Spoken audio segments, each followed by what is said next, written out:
بسم اللہ الرحمن الرحیم. میں ہوں سردار طیب خان اور آپ دیکھتے ہیں GN+. میرے ساتھ موجود ہیں پاکستان تحریک انصاف کے سینیٹر ذیشان خان زادہ صاحب موجود ہیں.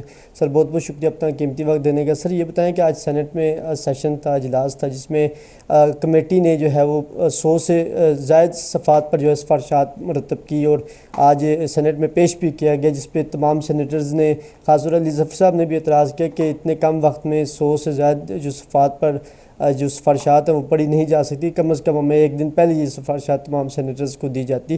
تو کیا وجہ ہے کہ وہ اس کو نظر انداز اس بات کو کیا گیا اور اس کو قومی اسمبلی کی طرف بھجوا دیا گیا جو قائمہ کمیٹی میں یہ چیزیں لائی گئی تھیں؟ بسم اللہ الرحمن الرحیم.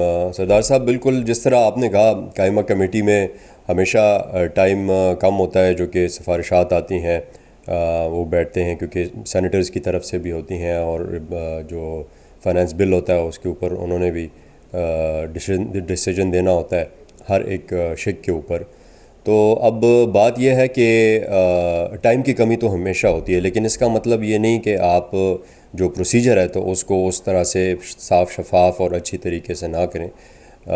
میرے خیال سے میں بھی اس بارے میں یہ ضرور کہوں گا کہ محنت ہوئی ہوگی سٹاف کے حوالے سے، اور باقی جو ہمارے سینیٹرز ہیں انہوں نے بھی، کمیٹی نے، چیئرمین صاحب سلیم مانڈی والا صاحب ہمیشہ محنت کرتے ہیں اور سمجھتے بھی ہیں کام کو، وہ بڑا انہوں نے اچھا کیا. لیکن آج جس طرح آپ نے دیکھا کہ اجلاس کے دوران جب میں اٹھا اور میں نے ڈپٹی چیئرمین صاحب سے ٹائم لینے کی کوشش کی، اور میں نے کہا جی 1 منٹ کی میں نے بات کرنی ہے، تو اس پہ کوئی انہوں نے ٹائم ہی نہیں دیا.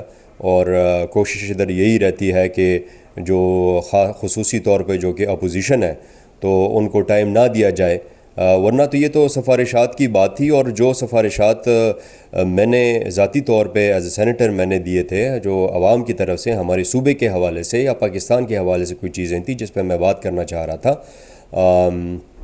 جو کہ مجھے لگتا ہے کہ کمیٹی نے اس حوالے سے ریکمنڈیشنز کے اوپر جو ہے تو شاید اس طرح سے ڈیلیبریشن نہیں کی، لیکن پھر بھی مجھے ٹائم نہ ملا. تو اس پہ جی میرا بھرپور احتجاج ہے، اور ایسا نہیں ہونا چاہیے. ہمارا تو کام ہی یہی ہے سینٹ کا کہ ریکمنڈیشنز جائے. تو اگر ریکمنڈیشنز کے بارے میں بات نہ ہو، یا جب وہ رپورٹ لے ہوتی ہے اس کے اوپر انہوں نے پتہ نہیں کتنے گھنٹے جو ہے تو بجٹ کے اوپر تقاریر کرائیں، ایک ممبر نے 15 20 منٹ تقاریر کی ہیں. تو آخر میں جب فائنانس کمیٹی سے فائنانس بل کے اوپر، جو کہ سب سے ضروری حصہ ہوتا ہے بجٹ کا، جب اس پہ بات کرنے کے لیے ہم لوگ ادھر کھڑے ہوئے ہیں تو ہمیں ٹائم ہی نہیں ملا. تو یہ تو بس ایسی جی خانہ پوری ہو رہی ہے اور ربر سٹیمپ ہم بن رہے ہیں. میرا نہیں خیال کہ ان سفارشات کا کوئی پھر فرق پڑتا ہے یا ان کو عوام کی کوئی فکر ہے.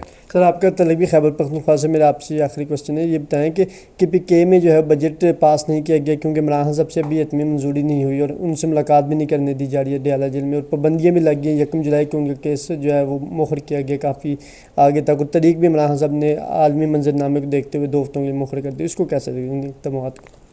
دیکھیں، یہ آپ اب خود دیکھیں کہ اس ملک میں ایک صوبے کے ساتھ جو کیا جا رہا ہے اور کس طریقے سے پوری دنیا دیکھ رہی ہے، اور ایک ایسا طریقہ کر رہے ہیں کہ ایک صوبے کو آپ ان کا بجٹ روکنا چاہ رہے ہیں، ان کے بجٹ کو بلاک کرنا چاہ رہے ہیں.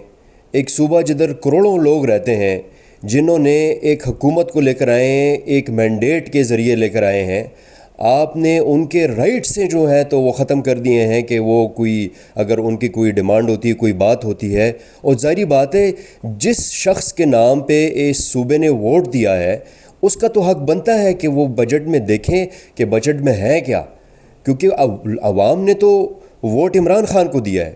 کسی کینڈیڈیٹ کو اس الیکشن میں عوام نے ووٹ نہیں دیا، صرف عمران خان کو دیا ہے.